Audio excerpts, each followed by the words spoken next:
Saudara, tahukah Anda bahwa sebagian besar dari tubuh kita ini terdiri dari air? Pasti tahu dong ya. Nah, air di dalam tubuh manusia ini warnanya merah atau biasa disebut dengan darah. Nah, darah ini dialirkan ke seluruh tubuh kita. Dan pada saat-saat darurat, manusia itu membutuhkan tambahan darah. Dari mana tambahan darah ini berasal? Udah pada bertanya-tanya aja ya.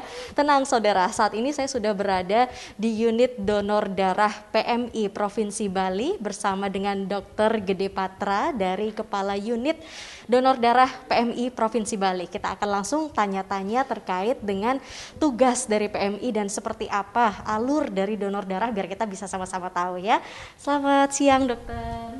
Selamat siang Dewi dan pemirsa semuanya. Gimana kabar, sehat dokter?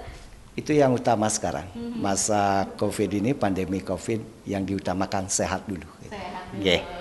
Dokter, ternyata orang-orang di luar sana, masyarakat di luar sana masih banyak yang belum tahu tentang PMI. Taunya adalah Palang Merah Indonesia. Nah, kalau dokter sendiri bisa jelasin ke kita semua yang ada lagi di rumah, PMI itu sebenarnya apa sih dokter?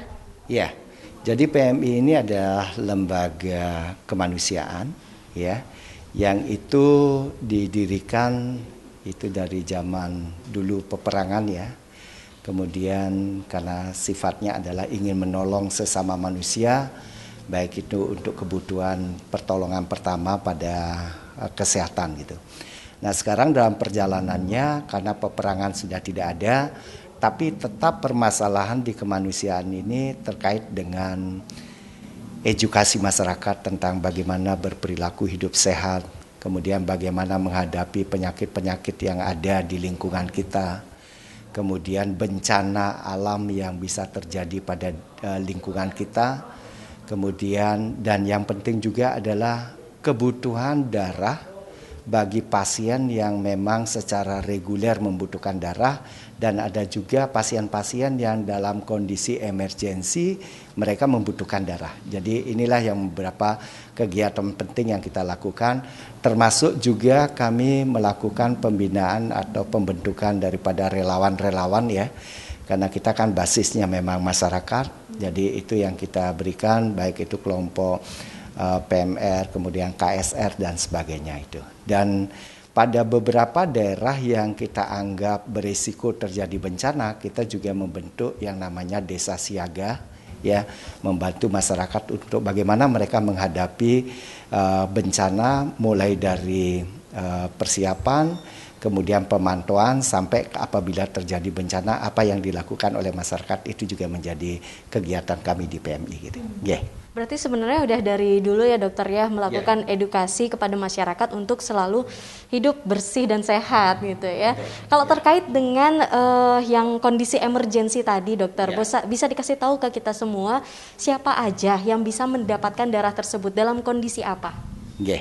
Jadi yang kita tahu bahwa di kehidupan masyarakat sekarang ini kita ada kelompok-kelompok yang kita anggap berisiko di kesehatan, itu seperti ibu hamil.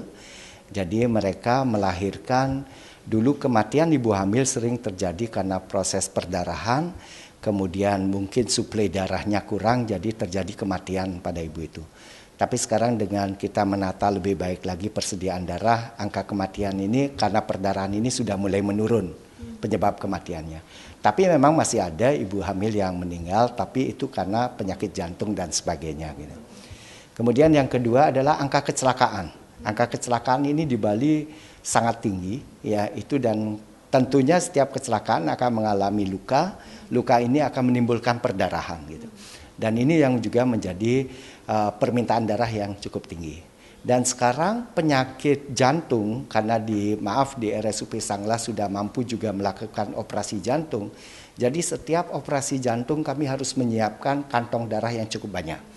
Rata-rata kami setiap operasi itu 15 kantong yang harus kami siapkan untuk persiapan apabila terjadi operasi jantung itu. Itu yang operasi jantung aja 15 ya dokter. 15. Kemudian yang rutin juga adalah mereka yang cuci darah, kemudian pasien kanker, itu yang juga membutuhkan daripada ketersediaan stok darah ini gitu. Kalau dari PMI sendiri berapa yang dibutuhkan dalam satu hari, berapa kantong dokter? Karena untuk operasi jantung aja ternyata 15 gitu ya. Gimana untuk kejadian-kejadian yang lain? Ya, kalau ada perhitungan umum untuk penyediaan stok darah, itu adalah rumusnya 2% dari jumlah penduduk setahun. Jadi kalau kita anggap Bali ini 4 juta misalnya jumlah penduduk, maka dalam setahun harus disediakan 80 ribuan kantong darah.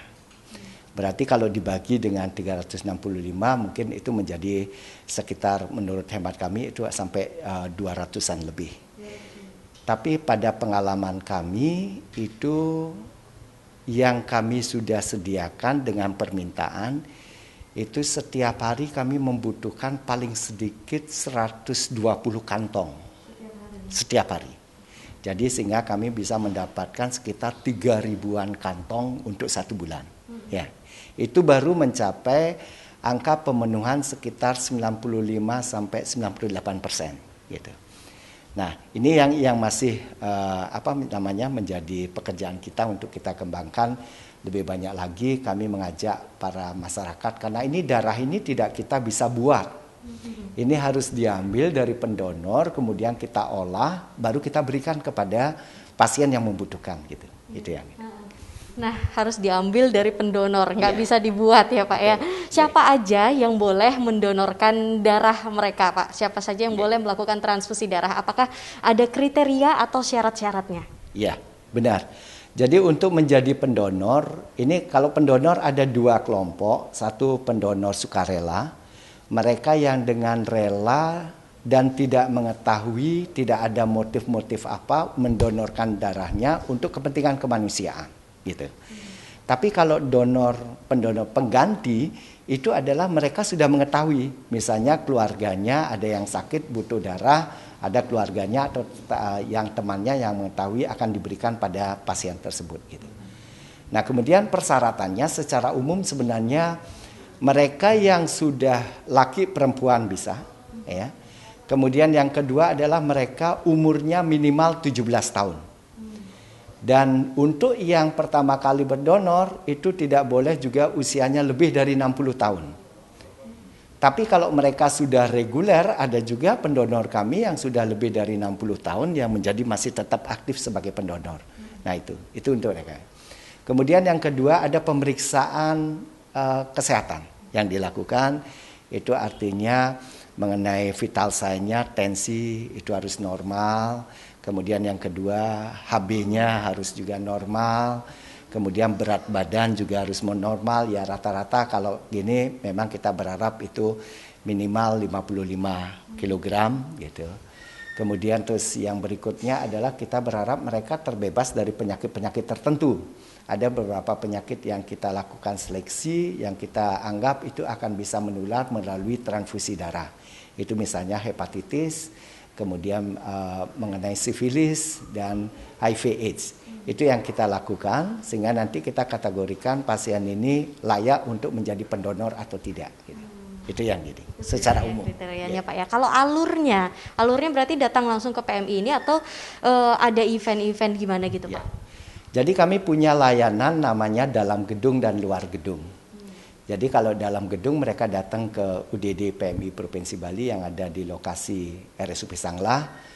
Kemudian kalau luar gedung itu ada kegiatan yang kami lakukan bisa bersama dengan kelompok masyarakat atau misalnya seketrune dan mungkin organisasi lainnya.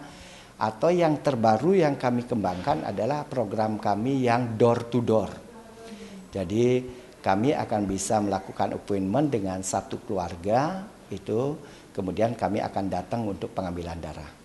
Jadi mereka datang ke sini pada semua kegiatan itu pertama mereka akan mengisi dulu mengenai formulir ya yang berisi inform consent dan sekarang karena masa Covid kami tambahkan formulir yang kira-kira mereka ada berisiko tinggi tidak terpapar oleh Covid atau tidak gitu. Kemudian akan dilakukan pemeriksaan oleh dokter mengenai vital sign dan sebagainya. Kemudian pemeriksaan HB. Nah kalau ini sudah layak semuanya baru kami ambil darah mereka. Nah setelah kita ambil nanti di lapangan maupun di sini akan dilanjutkan dengan proses pengolahan yang ada di dalam gedung kami dan itu prosesnya itu mohon maaf mungkin masyarakat banyak yang berpikiran darah setelah diambil langsung diberikan pada pasien. Itu sebenarnya tidak benar demikian, karena kami memang harus melakukan proses lagi, menguji lagi kualitas daripada darah yang sudah kami dapatkan di lapangan. Termasuk menyingkirkan dari hal-hal, walaupun di lapangan sudah dilakukan pemeriksaan golongan darah maupun HB, di sini pun kami lagi melakukan, sehingga benar-benar produk darah yang kami berikan pada pasien ini adalah berkualitas dan aman. Itu yang kami jadikan pedoman untuk kita kegiatan sih. Yeah. Nah itu dia biasanya jadi pertanyaan di kalangan masyarakat Pak ya. Betul. Boleh langsung dikasih dong ke pasien gitu biasa Pak ya. Kalau Yeah. prosesnya berapa lama emangnya tuh Pak kalau di gedung ini sendiri? Ya, kami sangat tergantung dari jumlah kantong darah yang kami proses ya. Tapi rata-rata mungkin kami dari proses setelah di lapangan kemudian sampai kami katakanlah penyimpanan atau dipakai kembali itu mungkin 3 jam yang kita perlukan waktu itu. Karena ada tahapannya, langkah-langkah yang harus kita lakukan. Dan kami terus terang saja, karena Bali ini juga adalah pulau internasional, jadi kami selalu mengedepankan standar mutu kami yang tertinggi. Memang kami mengikuti alur cara pembuatan obat yang baik dan benar ya dari Balai POM, Badan POM, itu kami jadikan acuan pertama. Yang selanjutnya adalah kami karena ini daerah internasional, maka kami tidak bisa mengolah darah dengan standar yang lebih rendah dari ketentuan yang sudah ditetapkan oleh Balai POM gitu. Baiklah. Terima kasih atas informasinya Dokter Gede. Itu dia informasi secara umum terkait dengan seperti apa tugas dan fungsi dari Palang Merah Indonesia. Tidak hanya sekedar kepanjangan Palang Merah Indonesia saja yang kita ketahui untuk sekarang ini ya. Nah, sesaat lagi saya akan lanjutkan lagi perbincangan saya bersama dengan Dokter Gede terkait dengan seperti apa persediaan darah di masa pandemi COVID-19 ini. Jangan kemana-mana dulu ya.